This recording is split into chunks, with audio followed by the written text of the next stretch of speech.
ছোট দলগুলি হয় কি, এদের তো শক্তিটা কম। এখন কয়েকটা দল মিলে এই যে 4-5টা বা 3টা না 4টা দেখলাম, এরা মিলে চাচ্ছে একটা মানে ভাবমূর্তি এরকম তৈরি করতে যে তারা খুব শক্তিশালী। আসলে এখন না কাঁদলে মায়েও দুধ দেয় না, একটা কথা আছে। আমার কাছে মনে হচ্ছে এটা যদি বন্দুক চাই পিস্তল তো পাবো। আসলে মেইন যেটা হলো মূল দল হলো বিএনপি। এখন বিএনপির দাবি দেওয়া তো মানে মানতে সরকার অনেকটাই বাধ্য, লজিক্যাল। কারণটা হলো বিএনপি যদি কোনো কারণে ইলেকশন না আসে, ইলেকশন না করে, যদি বলে আমরা ইলেকশন করব না, তাহলে ইলেকশনে তো ফার্স হয়ে যাবে। এই ইলেকশন তো একেবারে কোনো মূল্যই থাকবে না। আওয়ামী লীগ নাই, বিএনপি যদি আবার জাতীয় পার্টি বলেন অবৈধ ঘোষণা করতে, তো তাহলে তো ইলেকশন কাকে নিয়ে করবে? এজন্য আমার মনে হয় যার যার যেটা প্রেক্ষাপট থেকে চিন্তা করে মানে এটা একটা কৌশল, চাপে রাখার কৌশল, মানে বিএনপি কে না সরকার। হ্যাঁ, এটা কৌশল। এটা আসলে অত সিরিয়াস কিছু না, সবাই সব মেনে নিবে। দর কষাকষি করে বার্গেইন করে যতটুকু আসা যায়। আরেকটা হলো যে জামাতের যে ব্যাপারটা আপনারা বললেন, ওই যে কি বলে সরকার গঠন করবে সাধারণ সাহেব, যে এগুলি হয় কি চিটাগাংয়ে বা ধরেন যে সমস্ত জায়গায় ইসলামী মাদ্রাসা, এগুলি এই ধরনের প্রতিষ্ঠান আছে, হাটহাজারি, ওই হেফাজত বা এই ধরনের যারা ইসলামী, এগুলির ভোট পাওয়ার জন্য এই ধরনের কথা বলে। আর এগুলি হয় কি কিছু এলাকায় তো জামাত শক্তিশালী আপনি জানেন, কিছু এলাকায় আওয়ামী লীগের শক্তিশালী, যেমন গোপালগঞ্জ। আপনি যদি গ্রেটার রংপুরে যান, আপনি আবার জাতীয় পার্টিকে শক্তিশালী পাবেন। এখন এই জাতীয় পার্টিকে যেমন যদি নিষিদ্ধ করার জন্য অনেকের স্বার্থ হলো যদি জাতীয় পার্টি ইলেকশন না করে তাহলে ওখানে সে খালি মাঠে গোল দিবে, এরকম আছে। আবার গোপালগঞ্জে তো আপনার ওখানে ওই শেখ হাসিনার একটা সিট থাকবেই, এরকম কিছু কিছু ব্যাপার আছে। তা আমার কাছে যেটা মনে হয় যে দিজ আর অল গেম, এগুলি হবি, এবং এটাই গণতন্ত্রের সৌন্দর্য। প্রেসিডেন্ট জিয়া এদেশে বহুদলীয় গণতন্ত্র আনছে, এবং উনি এটাকে যদি ওনাকে অনেক মূল্য দিতে হয়েছে, এবং আবার এই আওয়ামী লীগ এই গণতন্ত্রকে হত্যা করেছে। বাকশাল মানে হয়েছিল গণতন্ত্রকে হত্যা করে, আবার আওয়ামী লীগে এসেছিল আর কি, ওই যে কি বলে ওটাকে, আমি আর মামু, এইগুলি নিয়ে একটা মানে সরকার গঠন করেছিল। এখন আমিও যা তুমিও তা আর কি, মানে এই ধরনের রাজনীতি আর বাংলাদেশে বোধহয় হবে না, আমি যেটা মনে করি। এবং অনেক নতুন দল আমাদের আসছে, আরো কিছু নতুন দল রেজিস্ট্রেশনও পেয়েছে। এখন এইগুলির মধ্যেই আমাদের রাজনীতি বিকশিত হবে, গণতন্ত্র বিকশিত হবে। তবে যেটা জামাত যেটা বলেছে যে তারা সরকার গঠন করবে, এটা আমার কাছে একটু অতি কথন হয়ে মনে হচ্ছে, বেশি কনফিডেন্স। এটা ডাকসু আর রাকসু আর চাকসু এগুলো দেখলে হবে না। মান্না ভাই কিন্তু খুব পপুলার লিডার ছিল। মান্না ভাই যখন ডাকসুর ভিপি, আমরা তখন ঢাকা ইউনিভার্সিটিতে পড়ি। তো মান্না বলতে আমি কিন্তু ছাত্রলীগের সাথে সম্পৃক্ত ছিলাম কিছুটা, কিন্তু ভোটটা দিছি মান্না ভাইরে, বুঝছেন? কারণটা হলো কি, ওনাকে ভাল লাগতো। হ্যাঁ, এখন আবার জিয়াউদ্দিন বাবলুকে ভাল লাগতো, সত্যি কথা বলি। ওই জিয়াউদ্দিন বাবলু ছিল একজন, ওনার বাড়ি বোধহয় নোয়াখালী বইদিনে, উনি বোধহয় পরে জাতীয় পার্টিতে গেছে। হি ওয়াজ ভেরি হ্যান্ডসাম গাই। হ্যাঁ, মেয়েরা তাকে প্রচুর ভোট দিত আবার, বুঝছেন? তো এখন এগুলো ব্যক্তি ইমেজের একটা ব্যাপার আছে। যেমন খালেদা জিয়াকে আপনি দেখবেন মহিলারা ভোট বেশি দেয়।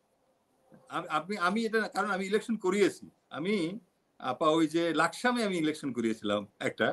তো আমি দেখলাম যে ওখানে মহিলারা আসতেছে সেজে গুজে, এবং 100-90 জনের জিজ্ঞেস করলাম, এরা ওই ধানের শীষ খালেদা জিয়া, তারা ধানের শীষও না, খালেদা জিয়াকে ভোট দিই, তার পছন্দ করে। তো এরকম আমরা মানে এই ব্যক্তি ইমেজে কিছু একটা ব্যাপার থাকে। মানে ওইভাবে ব্যক্তি হিসেবে আপনি বলতেছেন যে ডাকসু জাকসু তাকসু এগুলোতে আলাদা। আমি বলি কেন, আমি বলি আপনাকে, ওখানে কিন্তু ইয়াং ছাত্র সমাজ, আপনাকে বুঝতে হবে। এখানে আপনি যখন জাতীয় রাজনীতিতে যাবেন, ওই যে আমার ভাই যেটা বললো ব্যারিস্টার এম জে জাকারিয়া, যে ওখানে কিন্তু ওই যে 71-এর পয়েন্ট আসবে, আপনি এই ক্যানট ডিনাই। কারণটা হলো আপনি একটা যে কপালে দাগ লেগেছে বা যেখানে মানে ওই দাগ কিন্তু সহজে মোচন হবে না। কারণ তারপরে আপনার কথাগুলি যদি ওইভাবে স্ট্রংলি না বলেন যে আপনার স্ট্যান্ডটা, হ্যাঁ আমরা মনে করি জামাত খুবই অর্গানাইজড একটা পার্টি, ডিসিপ্লিন পার্টি, এবং প্রচুর ব্রিলিয়ান্ট ছেলেপেলে এখানে আসছে, প্রচুর ব্যারিস্টার তারা তৈরি করেছে, এবং আমরা দেখি তারা কথাও সুন্দর বলে, সবই বলে এবং ভালোও লাগে। ওই যে সাদিক কায়েম, দে আর ভেরি ইমপ্রেসিভ গাইস। কিন্তু এটা জাতীয় রাজনীতি আর এটা কিন্তু এক না। এটার ইম্প্যাক্ট থাকবে।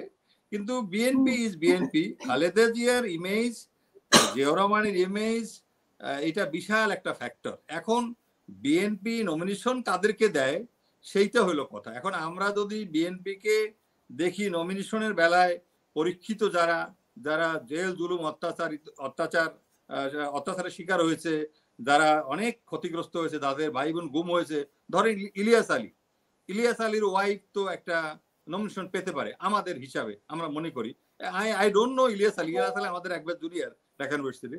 তো আমরা মনে করি এরকম যারা তেগি নেতা, তারপরে যে আলম যেন কমিশনার আলম, হ্যাঁ চৌধুরী আলম, ওই ফ্যামিলি যদি থাকে এদেরকে তো মূল্যায়ন করা উচিত, করতে হবে। মানে এটা হলো আপনার নৈতিকতার একটা ব্যাপার আছে, তাদের হকও আছে এবং যদি কেউ চায় সেখানে বিবেচনা করতে হয় বা করা উচিত। আমরা যেটা দেখেছি করে অনেকে।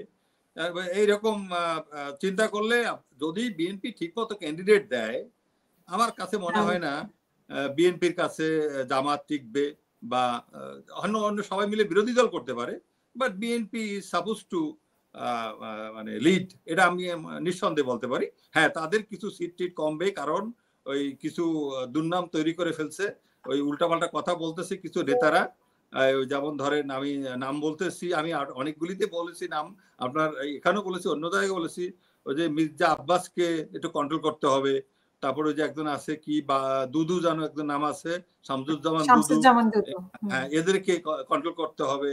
তারপরে আপনার আছে আমাদের ওই যে কি বলে ওর নাম, ওই যে গণেশ টাইপের ছাত্র দলের সভাপতি। এই গণেশটা তো গণেশ উল্টাই দেয়। এই গণেশ ফণের গোবর গণেশ এনে রাজনীতি হবে না। ঢাকা ইউনিভার্সিটির ভিসিকে যে ধমক মেরে কথা বলবে ইয়া করে, এবং ডক্টর নিয়েদের মতো লোককে, সে তো ভোট কমাবে, কয়েক হাজার ভোট কমাই দিছে, এবং ওটার জন্য আরো সিট ওই যে জাহাঙ্গীরনগরে আরো হয়তো ইলেকশনে ওরা ভালো করছে। তো এই ধরনের লোককে নিয়ন্ত্রণ করতে হবে।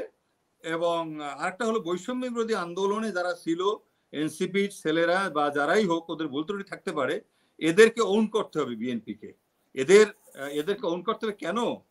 এরা কিন্তু 71-এর পরে এই আমাদের 24-এ একটা এই স্বৈরাচারকে আমাদের উৎখাত করেছে এবং একটা মানে বিশাল একটা অর্জন এদের। সুতরাং এদের মূল্যায়ন করতে হবে, এদের বুকে টেনে নিতে হবে এবং এদেরকে নিজস্ব মানুষ ভাবতে হবে। কারণ এরা জাতীয়তাবাদে বিশ্বাস করে, এরা ভারতকে চিনতে পেরেছে যে ভারত আমাদের এনিমি। এবং এটা হলো মাওলানা আব্দুল হামিদ খান ভাসানী বলেছিল, যেই জেনারেশন, যেই প্রজন্ম ভারতকে চিনতে পারবে যে ইন্ডিয়া ইজ আর এনিমি, ওইটা আমাদের আসল জেনারেশন। সুতরাং বিএনপিকে বুঝতে হবে প্রেসিডেন্ট জিয়ার আদর্শ কি ছিল, ওনার রাজনীতি কি ছিল, এবং খালেদা জিয়ারও তাই। সুতরাং সাফার করেছে বিএনপি প্রচুর, খালেদা জিয়া ব্যক্তিগতভাবে সাফার করেছে।